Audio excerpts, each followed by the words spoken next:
সম্মানিত দর্শক বন্ধুরা, সবাইকে স্বাগতম নতুন একটা ভিডিওতে। আশা করছি আপনারা সকলেই ভালো আছেন। একটা কথা কি, গরিবের কখনো সুখের খাবার হয় না।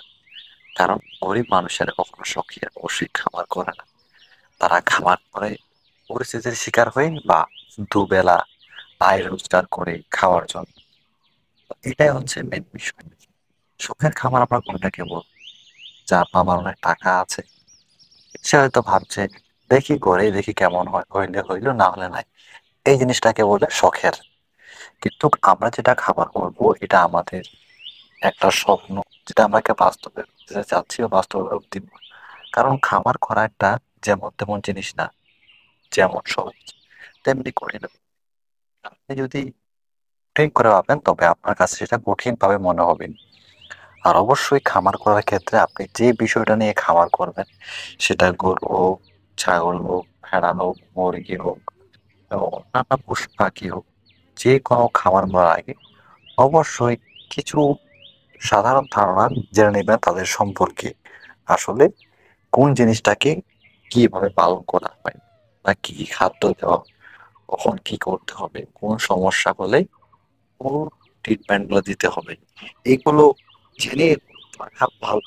কারণ এগুলো জেনে যদি আপনি জেনে থাকেন তবে খামার করার ক্ষেত্রে যেগুলো বেসিক আপনার প্রয়োজন হবে সেগুলো আপনি অনায়াসে পূরণ করতে পারবেন। পূরণ করতে পূরণ করা বলতে বোঝায় যে আসলে যখন কোনো কিছুর বা কোনো ভেড়া বা কোনো ছাগলের বা কোনো গরু কোনো কিছু সমস্যা হবে, যাতে করে আপনি সে সময়টা আপনি প্রাথমিক যে চিকিৎসাটা সেটা যেন সাথে সাথে দিতে পারেন।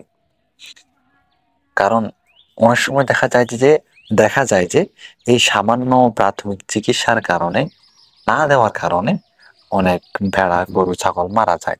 কারণ আমরা সেই সাধারণ জ্ঞানটুকু আমাদের নেই। অবশ্যই আমাদের সেই সাধারণ জ্ঞানটা আয়ত্ত করতে হবে। এটা বিভিন্নভাবে আয়ত্ত করা যায়, কারো কাছ থেকে জেনে, কারো কাছ থেকে শিখে, বা কিছু দেখে। এইভাবে এগুলো আয়ত্ত করতে হবে।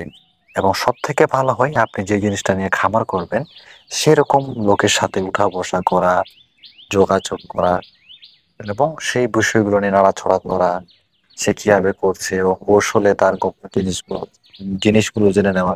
এবং গোপন জিনিস বলতে কি, গোপন জিনিস বলতেছে সে গোপন জিনিস বলতে হচ্ছে যে সে খামারটা কিভাবে পরিচালনা করছে, কিভাবে তার আয় ব্যয় সেগুলো ঠিক করে হিসাব রাখছে, কিভাবে সে লাভ করছে, এই বিষয়গুলো জেনে রাখা ভালো। কারণ আপনি যখন খামার করবেন আপনাকে অবশ্যই বুঝতে হবে যে আপনি যে জিনিসটা নিয়ে খামার করছেন সেই জিনিসটা আপনার এলাকায় বা আপনার আশেপাশে কেমন চাহিদা আছে, আমি খামার করলে কতটুকু লাভ করতে পারবো, এই বিষয়গুলো জেনে রাখা সব থেকে ভালো।